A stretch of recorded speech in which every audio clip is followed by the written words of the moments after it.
বৰপেটা ৰোডৰ পৰা প্ৰায় 50 লক্ষাধিক টকাৰ ৰূপৰ গণেশৰ মূৰ্তিৰ সৈতে আটক চাহানুৰ আলম নামৰ এজন লোকক। প্ৰায় 20 কিলোগ্ৰাম ওজনৰ ৰূপৰ গণেশৰ মূৰ্তিৰ সৈতে বৰপেটা ৰোড আৰক্ষীৰ জালত চাহানুৰ আলম।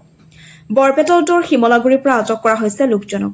জব্দকৃত মূৰ্তিটোৰ দাম প্ৰায় 50 লক্ষাধিক টকা হ'ব বুলি সন্দেহ প্ৰকাশ কৰিছে স্থানীয় ৰাইজে। এখন বেগত সন্দেহজনক ৰূপৰ গণেশৰ মূৰ্তিটো ভৰাই বৰপেটা ৰোডত আহি থকাৰ সময়তে স্থানীয় ৰাইজৰ তৎপৰতাত বৰপেটা ৰোড আৰক্ষীয়ে চাহানুৰক আটক কৰিবলৈ সক্ষম হয়।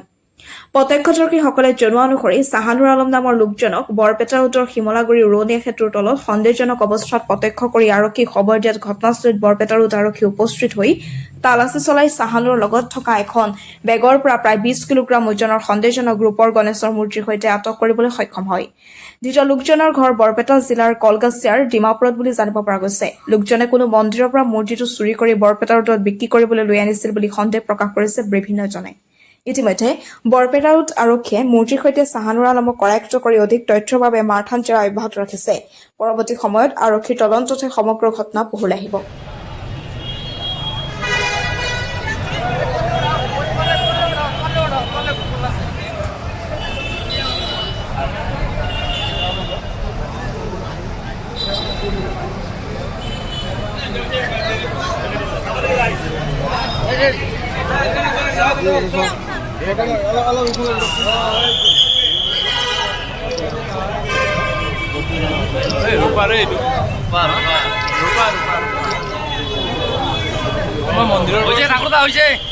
মন্দিৰৰ পৰা চুৰি কৰিছে মোবাইলটো দাঙি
ইয়াতে আমি বহি আছিলোঁ, এওঁলোকৰ ষ্টাফে বস্তুটো তাতে এনে দাঙি চাইছিলে এই ভিআইপিটো।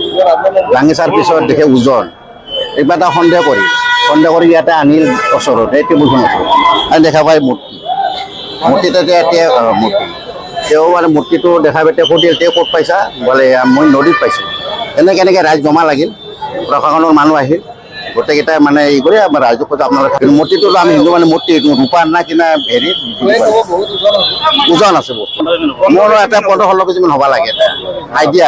যিখিনিয়ে কোনে চুৰে কৰে সেইটো মুছলিম মানুহ হয়, এতিয়া এইবিলাক মানুহ নহয়, এইটো নিজা বস্তুটো হয় না, এইটো ৰাজহুৱা বস্তু আমাৰ এটা আইডিয়া।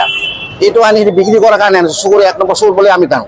কাৰণ কিয় এইটো বস্তু ৰাজহুৱা বস্তু ব্যক্তিগত বস্তু নিজৰ ঘৰত থাকলা হয়, পিছত মনে মনে আনি সি চুৰ কৰিব নিছিল, আহি লাষ্টত পৰিল তাৰ ভাগ্য বেয়া। আৰু ক'ৰবাত কৰিছে নিশ্চয়, জেগা নে চিমলাগুৰি, বৰপেটাৰ চিমলাগুৰি। ইয়াৰ লগত আৰু আছে, ইয়াক ওলালে চব ওলাই যাব। ইয়ে অকলে নহয়, এটা হাঁহি আছে না। বেগটো ওজন বেছি লাগি আছিল তো সেইকাৰণে তাক সোধা হৈছিল কি আছে ইয়াত বুলি। তাৰপিছত আহি ইয়াতে পুলিচৰ তাতে ধৰাই দিয়া হৈছে। পুলিচ চাওঁ যে এইটো ৰূপাৰ নিচিনা দেখা পাই আছে, সিহঁতে কৈ আছে যে ষ্টীলৰ বুলি। পাছতে ক'লে যে নদীত পাইছে বুলি কৈছে। পুলিচক দেখাই দিছোঁ আমি, ৰূপাৰে যেন লাগিছে। এইটো কাটি কিবা অলপ চাইছে তাহঁত, সিহঁতে চেক কৰি এইটো গণেশৰ মূৰ্তি আছে, চুৰি কৰা বুলি লাগিছে। তেখেতে কৈছে যে নদীত পোৱা বুলি, দেখাই দিছোঁ। এইটো চিমলাগুৰি হয়, চিমলাগুৰি চিমলাগুৰি ফ্লাইঅভাৰৰ তলত বৰপেটাৰ চিমলাগুৰি। পুলিচ ইয়াতে থাকে, সদায় থাকে, আমি লগ ধৰাই দিছোঁ খালি।